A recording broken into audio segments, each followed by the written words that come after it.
BRS senior leader KBR Goud మనతో ఉన్నారు. ఆయన అడిగి తెలుసుకునే ప్రయత్నం అయితే మనం చేద్దాం.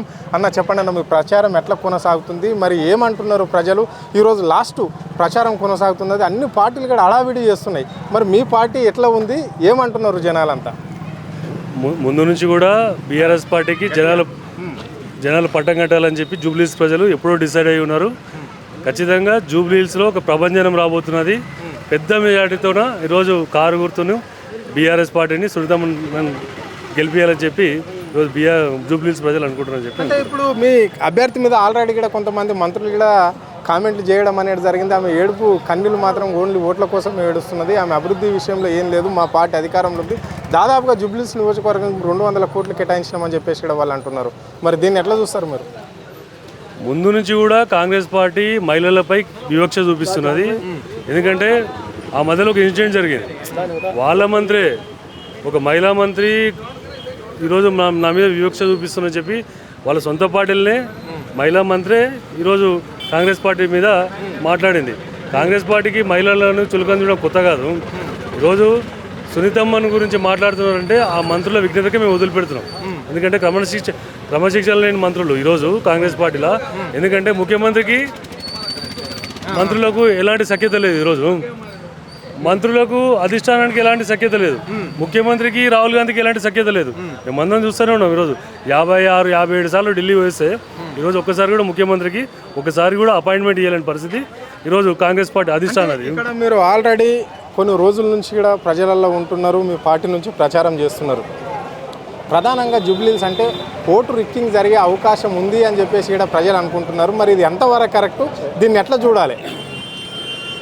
ఈ ఓటు రిగ్గింగ్ అనేది ప్రజాస్వామ్యంలో, అంటే మనకు స్వతంత్రం వచ్చి 70 సంవత్సరాల చిల్లర అవుతుంది. ఈ వడ్డు వాడడము నిజంగానే బాధాకరం. ఎందుకంటే ప్రజాస్వామ్యంలో ఇట్లాంటిది ఎప్పుడు కూడా జరగదు. ప్రజాస్వామ్యంలో ఓటు హక్కు వినియోగించుకోవడం అనేది చాలా పారదర్శకంగా జరగాలి. అయినా సరే ఇటువంటి వర్డ్స్ వస్తున్నాయంటే ఈరోజు బీఆర్ఎస్ పార్టీ కాకుండా ఈరోజు కాంగ్రెస్ పార్టీకి నిలబడ్డ అభ్యర్థిని గురించి మీరు ఆలోచన చేయాల్సిన పరిస్థితి ఉన్నది. ముందు నుంచి కూడా ఆ అభ్యర్థిపై చాలా అలిగేషన్స్ ఉన్నాయి. రౌడీ, గూండా అని వాళ్ళ ఫాదర్ని బైండ్ ఓవర్ చేయడం కానీ ఇలాంటివి ఉన్నాయి. కాబట్టి జనరల్గా ఇటువంటి వర్డ్స్ వస్తుంటాయి. మాకు ప్రజాస్వామ్యం మీద బాగా నమ్మకం ఉంది, పోలీస్ వ్యవస్థ మీద కూడా నమ్మకం ఉంది. ఖచ్చితంగా పోలీస్ వ్యవస్థ రాజకీయాలకు అతీతంగా పనిచేయాలని చెప్పి, ఈ ఎలక్షన్ని నీతి నిజాయితీతో జరపాలని చెప్పి ఎలక్షన్ కమిషన్ని, పోలీస్ వ్యవస్థను కూడా మేము కోరుతున్నాము. అంటే పదే కేవలం కాంగ్రెస్ అభ్యర్థిని టార్గెట్ చేసి బీఆర్ఎస్ వాళ్ళు మాట్లాడుతున్నారు. సో మరి ఇక్కడ అనేక పార్టీల వాళ్ళు కూడా పోటీ చేయడం అనేది జరిగింది కదా. బీజేపీ అభ్యర్థి కూడా ఉన్నాడు, మళ్ళీ నిరుద్యోగులు ఉన్నారు.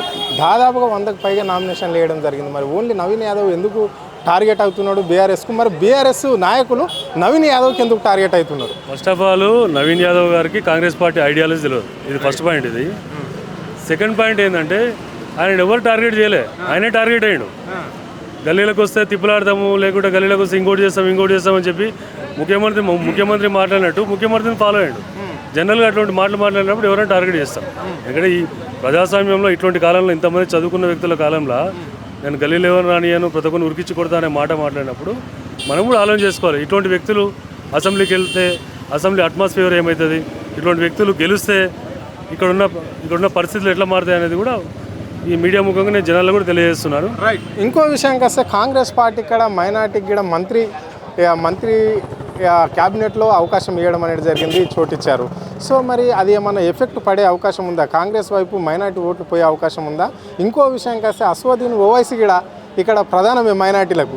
సో మరి ఆయన ఎక్కడ సపోర్ట్ చేస్తే అక్కడ గెలుస్తారు అని చెప్పేసి కూడా కొంతమంది అనుకుంటున్నారు. మరి ఆ ప్రభావం ఏ విధంగా ఉండబోతుంది?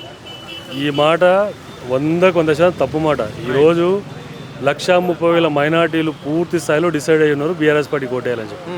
ఈరోజు మైనార్టీలను మభ్యపెట్టే విధంగా కాంగ్రెస్ పార్టీ ఎన్ని జిమ్మికులు చేసినా సరే మైనార్టీలు మారే పరిస్థితి లేదు. మొన్న కూడా సీఎం రేవంత్ రెడ్డి గారు కామెంట్ చేశారు, మైనార్టీలను చాలా చులకన చేసి. మేము మొన్న శుక్రవారం రోజు ప్రతి మసీద్కి మేము టచ్ చేసినాము. మైనార్టీలు చాలా విఘ్నులు, మైనార్టీలు అందరూ డిసైడ్ అయ్యారు. ఈరోజు ఇంకొక మాట కూడా చెప్తున్నాం, జూబ్లీహిల్స్ ఎలక్షన్లో ఖచ్చితంగా మైనార్టీ ఓటు బ్యాంక్ ద్వారానే మా అభ్యర్థి సునీతమ్మ గారు గెలుస్తున్నారని చెప్పి కూడా ఈ మీడియా ముఖంగా తెలియజేస్తున్నాను. ఇంకొక మాట కూడా, అజరుద్దీన్కి క్యాబినెట్లోకి తీసుకోవడం అనేది ఈ సంవత్సరంలో ఒక పెద్ద జోక్ అది. ఎందుకంటే ఆయన కనీసము ఆ ఎమ్మెల్సీ కూడా కరెక్ట్ ఇవ్వలేకపోయాడు. వాస్తవానికి వీళ్ళు మైనార్టీల మీద వీళ్ళకి ప్రేమ ఉంటే ఇంతకుముందు క్యాండిడేట్ అజరుద్దీనే కదా, మరి అదే అజరుద్దీన్ పెట్టి ఈరోజు ఇక ప్రచారం చేసే పరిస్థితి ఉండాలి. మైనార్టీలను పూర్తి స్థాయిలో మోసం చేసిన పార్టీ ఏదైనా ఉందంటే కాంగ్రెస్ పార్టీ. ఈరోజు మైనార్టీలను కంటి తుడుపు చర్యగా ఈరోజు క్యాబినెట్లోకి తీసుకున్నారు. ఆయనకి ఎలాంటి శాఖ కూడా ఈరోజు వరకు అప్పచెప్పలేదు. 6 నెలల లోపల ఆయనను ఏదో ఒక రకంగా ఎంచుకోవాల్సింది. ఈరోజు ఈ ఎలక్షన్ దాడిందంటే మళ్ళీ ఒకసారి మైనార్టీలను అవమానించే పరంగా అజరుద్దీన్ కూడా అట్లా చేస్తారని చెప్పి ఈ సందర్భంగా తెలియజేస్తున్నాను. మైనార్టీలు పూర్తి స్థాయిలో బీఆర్ఎస్ పార్టీకి పట్టం కట్టడానికి రెడీగా ఉన్నారు. సునీతమ్మ గెలుపు కేవలం మైనార్టీ ఓట్ల ద్వారా కూడా గెలుపు ఖాయమని చెప్పి నేను ఈ సందర్భంగా చివరిగా చెప్పండి అన్న, మరి ఇక్కడ రాష్ట్ర ముఖ్యమంత్రి కూడా ఆయన ప్రచారంలో భాగంగా అవాక్ చవాకులు తెలుస్తూ మీ వర్కింగ్ ప్రెసిడెంట్ను టార్గెట్ చేస్తూ కూడా ఆయన వ్యాఖ్యలు చేయడం అనేది జరుగుతుంది. మరి ఈ వ్యాఖ్యలను మీరు ఎట్లా చూస్తున్నారు? మీ బీఆర్ఎస్ క్యాడర్ ఎట్లా చూస్తుంది? యావత్ ప్రజలు ఏమనుకుంటున్నారు ఈ వ్యాఖ్యల పైన?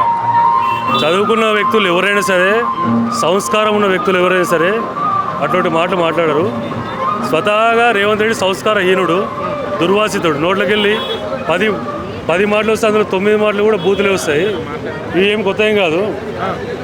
రేవంత్ రెడ్డికి ఈ మాటలు కొత్త ఏం కాదు. ఇట్లా గతంలో కూడా కేసీఆర్ను తిట్టి కేటీఆర్ను తిట్టి ఆయన అడ్డదారిలో ఈరోజు సీఎం పదవి తీసుకోవడం జరిగింది. ఈరోజు స్వతహా వాళ్ళకి అర్థమవుతుంది రేవంత్ రెడ్డి పనితనం ఏందనేది, వాళ్ళ అధిష్టానానికి అర్థమవుతుంది, వాళ్ళ తోటి మంత్రులకు కూడా అర్థమవుతుంది. ఈరోజు రేవంత్ రెడ్డి ఎన్ని ఉడత ఊపులు ఊపినా ఇంకేం చేసినా సరే ఈరోజు గెలవలేని పరిస్థితి జూబ్లీ హిల్స్లో. రేవంత్ రెడ్డి పతనం కూడా ఖాయమైపోయింది. రేవంత్ రెడ్డికి మీ ద్వారా నేను ఒక అల్టిమేట్ చేస్తున్నా, మీకు దమ్ముంటే ఈ జూబ్లీ హిల్స్ ఎలక్షన్ని మీరు ఒక రెఫరెండంగా భావించండి. ప్రజల నాడేందో మీకు తెలిసిపోవాలని చెప్పి కూడా ప్రజల నాడి, విద్యార్థుల నాడి, మహిళల నాడి, ఊర్లలోకి వస్తే రైతుల నాడి అన్నీ తెలిసిపోతాయి మీకు. మీరు చెంగ ఎగురులైనా సరే ఈ జూబ్లీ హిల్స్ ప్రజలు మాత్రం మీకు బుద్ధి చెప్పే ప్రయత్నం చేస్తారు. ఇంకొకటి కూడా, ఎక్కడైనా సరే ఒక ముఖ్యమంత్రికి భాషా అనుభవం అనేది ఒకటి ఉండాలి.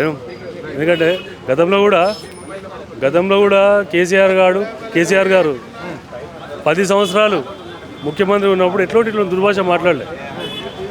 ఇప్పుడు కూడా కేటీఆర్ గారు ఎన్నో రోడ్ షోలు చేస్తున్నాడు. అది ఇదని చెప్పి కూడా ఎప్పుడు కూడా దుర్భాషలు ఎప్పుడు కూడా రేవంత్ రెడ్డి గారు మాట్లాడే. సంస్కారానికి నిలువెత్తు నిదర్శనము కేసీఆర్ గారు, కేటీఆర్ గారు. సంస్కారహీనానికి నిలబెడుతుంది నిదర్శనము ఈ రేవంత్ రెడ్డి గారు అని చెప్పి కూడా ఈ మీడియా ద్వారా నేను తెలియజేసుకుంటున్నాను.